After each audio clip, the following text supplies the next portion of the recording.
Yang kedua, apa itu menjalankan agama?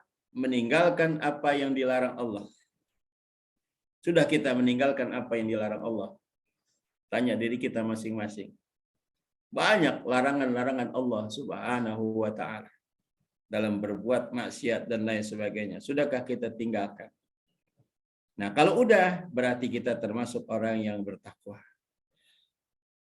Nah, saudara-saudara sekalian yang berbahagia, ada sebagian yang mengatakan wakila roja wal khaufu alamatani. Roja dan khauf mempunyai dua alamat, mempunyai dua tanda-tanda. Alamatul roja amalakallahu bima yarda. Wa alamatul khaufi ijtamabu ma nahallahu anhu. Tanda-tanda orang yang khauf, orang yang takwa, yaitu mengerjakan dengan cara ridho. Senang, ridho itu senang. Tidak terpaksa dia melakukan perintah Allah. Dia lakukan semua apa yang diwajibkan Allah dengan ridho dan senang. Dan alamatul khauf, menjauhkan apa yang dilarang Allah. Dengan ridho, dia tinggalkan apa yang dilarang Allah. Tanpa menghitung untung dan rugi, enak atau tidak enaknya. Atau barangkali dia berpikir, kalau saja saya tidak takut Allah, saya kerjakan itu. Itu nggak boleh sudah. Berarti belum ridho dia. Saking saya sudah tua. Kalau masih muda, saya santap ini semua. Itu namanya nggak ridho sama Allah. Sama seperti orang tidak mau makan daging kambing. Ketika ia melihat daging kambing, sate kambing sudah ada di depannya, di piring yang sudah tersedia dengan rapi, hatinya berkata, kalau saja saya tidak takut dan saya tidak sakit, saya makan daging ini. Ini belum ikhlas. Ya, belum termasuk ikhlas. Atau orang-orang yang biasa merokok kemudian berhenti merokok. Kenapa dia berhenti merokok? Karena ada penyakit yang ada dalam dirinya, paru-paru umpamanya. Kata dokter, kalau Anda ingin sehat, tinggalkan merokok. Dia tinggalkan merokok karena dia paham apa kata dokter dan dia takut berbahayanya rokok itu datang kepadanya. Ketika melihat orang-orang sedang merokok, hatinya masih berpikir, kalau saja saya tidak sakit dan tidak dilarang dokter, pasti saya akan merokok. Ini belum ikhlas namanya. Jadi ikhlas dalam melakukan amal, ikhlas dalam meninggalkan apa yang dilarang, ridho. Paling tidak di dalam hatinya sudah tidak ada keinginan lagi untuk menjalankan apa yang dilarang Allah Subhanahu wa ta'ala. Contohnya, kayak tadi makan. Ketika dia melihat sate, dia sudah muak dengan sate. Dia sudah bosan dengan sate. Dia tidak kepengen sedikit pun. Bahkan ketika orang mendekatkan sate di depannya, dia dorong jauhan atau dia menjauh. Itu sudah ikhlas namanya. Bukan masih pengen, tidak. Begitu juga tentang perbuatan maksiat. Ketika dia berada di tempat orang-orang yang bermaksiat, dia mundur jauh-jauh. Bukan mendatangi. Ya, bukan menghampiri, bukan. Ya, ketika orang banyak berbuat maksiat, dia jauh. Bukan kalau saja saya salah pakai baju. Kalau saya tadi pakai kaos saja saya nyawer nih, umpamanya begitu. Tapi karena saya pakai baju koko, saya malu nyawer, umpamanya begitu. Jadi masih belum ikhlas. Para jamaah sekalian yang berbahagia, mari sama-sama kita berpikir dengan akal yang sehat, yang disertai ajaran agama yang masuk ke dalam hati dan otak kita, akal kita. Hingga kita bisa menentukan ketika kita berhadapan dengan apa yang ada di depan kita. Kalau yang haram, kita tinggalkan dengan seikhlas-ikhlasnya. Kalau yang wajib kita kerjakan dengan seikhlas-ikhlasnya hanya karena Allah, bukan karena lainnya. Jamaah sekalian yang berbahagia, Nabi bersabda, al-mu'minu baina makhafataini. Orang mukmin di antara dua ketakutan. Orang mukmin di antara dua ketakutan. Bainal ajali qad mado la yadri mallahu sani'un bihi. Yang pertama, antara ketentuan Allah yang sudah ditentukan dahulu. Apa yang dilakukan Allah. Dia tidak tahu, ya Allah, apa yang Allah tentukan kepada diri saya. Kemampuan apa yang bisa saya lakukan di dalam perbuatan hari-hari. Yang kedua, baina ajali qad baqiya la yadri mallahu qadin fihi. Dan ketentuan yang sudah terlewatkan. Kalau yang belum terjadi, kita takut bagaimana apa yang akan terjadi nanti. Kita belum tahu. Sesudah yang terjadi, kita juga takut. Apakah yang terjadi ini diberi pahala atau diberi dosa? Jangan-jangan apa yang kita lakukan tadi yang baik, kita anggap baik, itu masih salah. Jangan-jangan apa yang sudah kita lakukan ini tidak diberi pahala.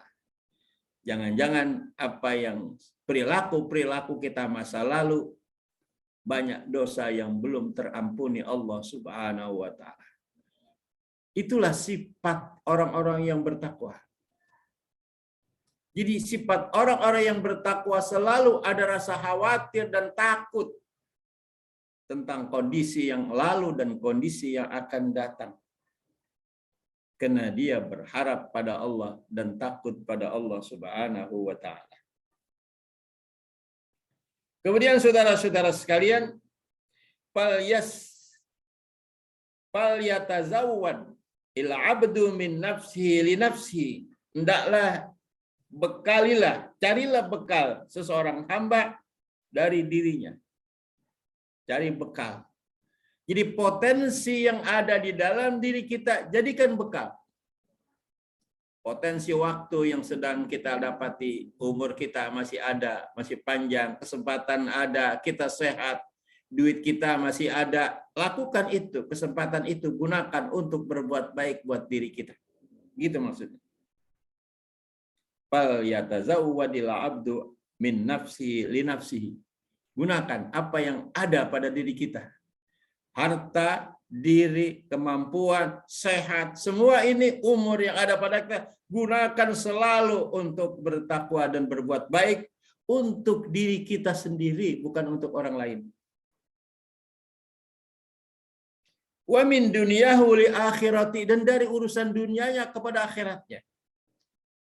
Jadi semua aktivitas dunia kita palingkan buat akhirat kita. Ketika kita dalam kondisi sehat, gunakan kesehatan ini.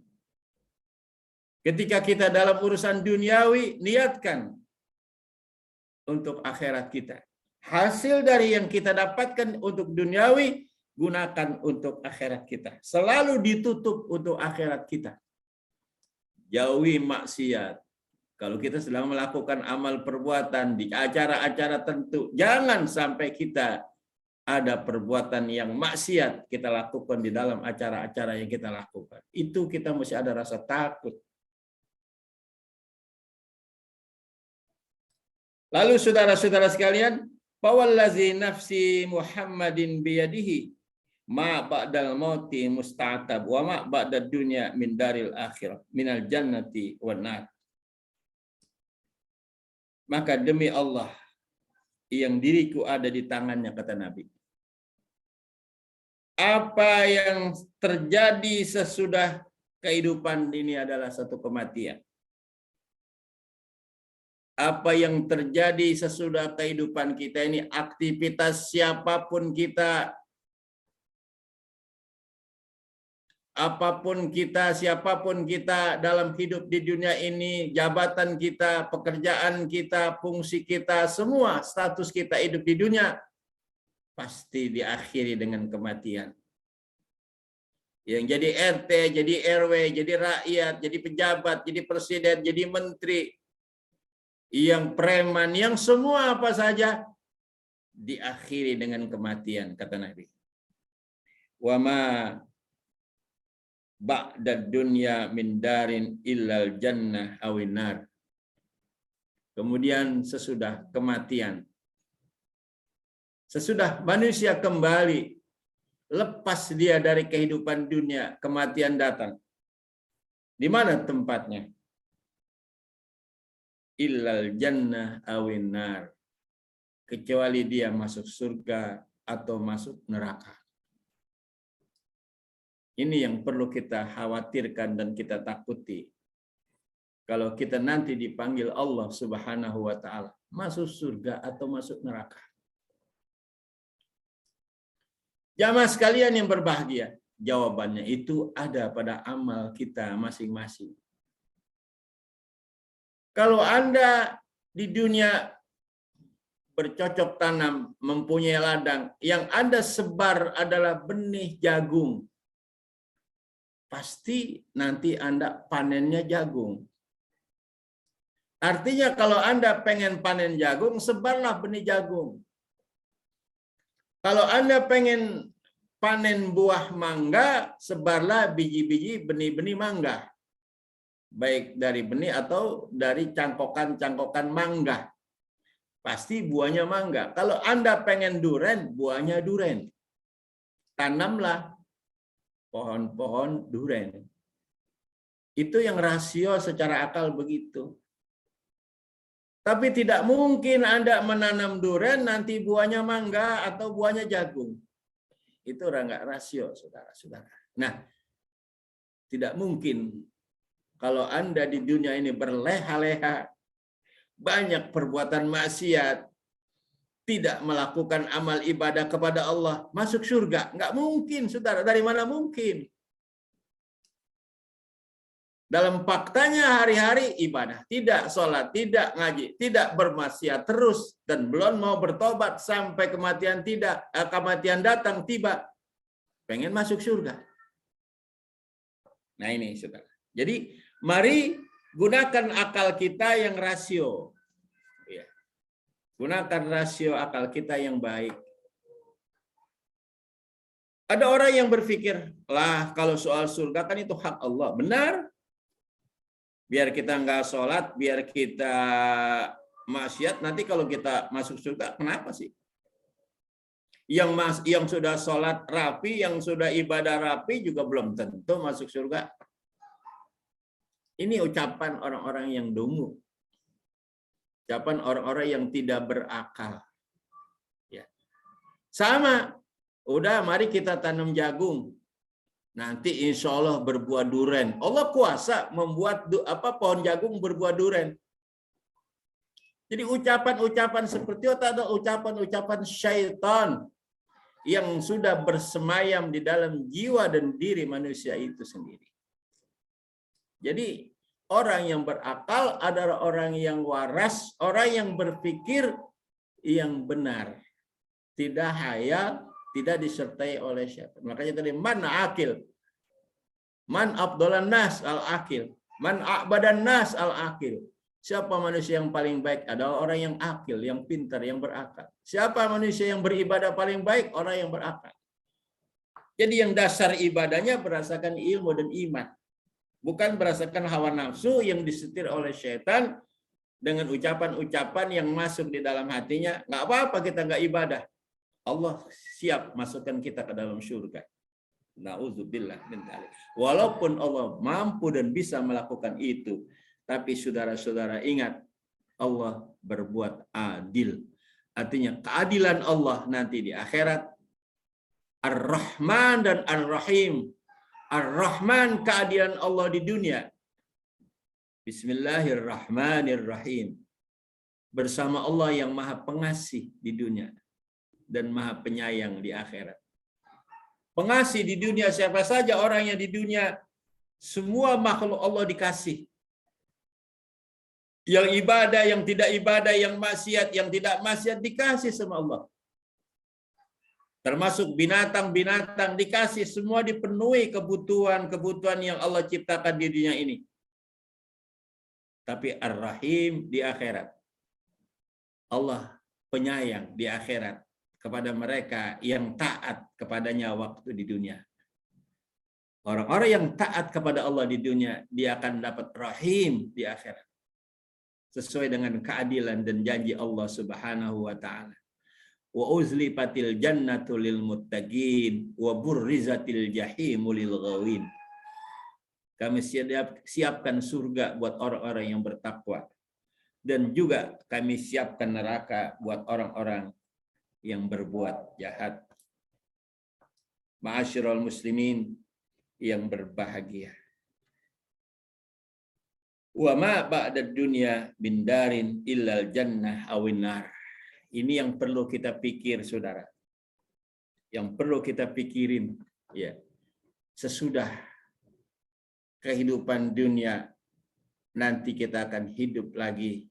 Apakah kita ada di surga atau di neraka? Ma'asyiral muslimin yang berbahagia. Qala Allah azza wa jalla, Allah berfirman, artinya hadis qudsi, wa izzati wa jalali, demi kemuliaanku dan keagungan, inilah ajma'u, sesungguhnya aku tidak himpunkan ala abdi khaufaini, dua rasa ketakutan, wala aminaini, dan dua keamanan. Man khafani fid dunya amantuhu fil akhirah. Barang siapa yang takut kepadaku di dunia, maka aku amankan nanti di akhirat. Kita takut nggak sama Allah di dunia? Kalau kita takut sama Allah di dunia, takut jangan sampai meninggalkan apa yang diperintah Allah, takut jangan sampai mengerjakan apa yang dilarang Allah, amantuhu fil akhirah. Di akhirat kita aman. Wa man amanani fid dunya akhaftuhu fil yaumil qiyamah. Barang siapa yang di dunia aman-aman aja, tenang-tenang aja, tidak ada rasa takut nanti bagaimana dia di akhirat, maka justru nanti di yaumil qiyamah dia akan merasakan ketakutan pada Allah Subhanahu wa taala. Saudara-saudara kaum muslimin yang berbahagia, diterangkan Allah dalam Al-Quran, digambarkan Allah di dalam Al-Quran bahwa manusia nanti akan gagal. Ada manusia yang gagal kehidupannya, yaitu orang-orang kafir dan orang-orang yang munafik. Ketika datang pengadilan Allah, ketika nanti di yaumil mahsyar, dia lihat sudah di hadapannya, saudara-saudara sekalian, siksa yang akan dia dapati karena dia tidak beriman pada Allah. Orang-orang munafik yang banyak dosa karena belum dia bertaubat mati kepada Allah, dia sudah lihat tempatnya itu dengan mata kepalanya sendiri. Ia berkata, ya Allah, kembalikanlah kami ke dunia, kami akan beriman, kami akan bertakwa kepadamu, dan kami akan yakin kepadamu. Tapi kata Allah, tidak. Ini sudah bukan lagi zamannya di dunia, ini zaman di akhirat. Inilah orang-orang yang gagal. Jangan sampai kita, saudara, mengaku umat Nabi kita Muhammad Sallallahu Alaihi Wasallam, ngaji kita tiap hari di sini, tapi perilaku kita belum berubah. Jadi apa artinya ngaji tiap hari, apa artinya mendengarkan pengajian tiap hari, kalau tidak merubah diri kita untuk lebih beriman dan bertakwa kepada Allah Subhanahu wa taala. Karena tujuan daripada belajar taklim adalah untuk merubah. Kata Nabi, innama bu'istu liutammima makarimal akhlak. Hanya saja aku diutus untuk merubah akhlak dan perilaku manusia. Sayyidina Umar yang tadinya orang-orang jahat, kasar, membunuh dan sebagainya, tapi begitu dia masuk Islam, berubah sama sekali. 1000 derajat Sayyidina Umar berubah menjadi orang baik. Itu Islam. Itu contoh, saudara-saudara sekalian. Sekarang siapa kita? Apakah kita memang dari awal kita menjadi orang muslim yang baik? Hati-hati, jangan sampai berubah menjadi orang yang tidak baik. Atau Islam kita sesudah umur kita 30-40 tahun kita baru sadar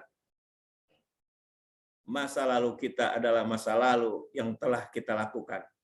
Dengan Islam, dengan kalimat asyhadu an la ilaha illallah wa asyhadu anna Muhammad Rasulullah, tahdimu dzunub. Orang yang sejak kecil dia tidak beriman kepada Allah, ketika dia menyatakan Islam dan membaca syahadat, maka semua dosa-dosa masa lalu diampuni Allah Subhanahu wa taala. Berkat kalimat asyhadu an la ilaha illallah wa asyhadu anna Muhammadar Rasulullah. Oleh karena itu, mari jamaah sekalian, kita tingkatkan iman dan takwa kita pada Allah. Kita selaraskan apa yang kita lakukan dengan apa yang ada di dalam hati kita. Artinya dengan perbuatan yang lahir dan perbuatan yang zahir, yang batin, lurus sama-sama. Yang di dalam hati kita, yang di luar hati kita, yang di dalam lisan kita sama-sama. Antara yang dibuat dengan jasa dia kita, anggota tubuh kita, apa yang ada di hati kita sama. Kita samakan itu semua. Hingga kita mendapat ridha Allah Subhanahu wa taala. Amin ya rabbal alamin. Demikian, mudah-mudahan bermanfaat pelajaran pagi ini tentang takwa atau khauf pada Allah Subhanahu wa taala. Mudah-mudahan kita bisa bertanya kepada diri kita dan bisa kita jawab, apakah kita sudah termasuk orang-orang yang takut kepada Allah, atau baru barangkali orang-orang yang ya kadang-kadang takut, kadang-kadang berani, kadang-kadang menjalankan perintah, kadang-kadang masih menjauhkan apa yang dilarang, apa yang dikerjakan Allah Subhanahu wa taala. Demikian, wassalamualaikum warahmatullahi wabarakatuh.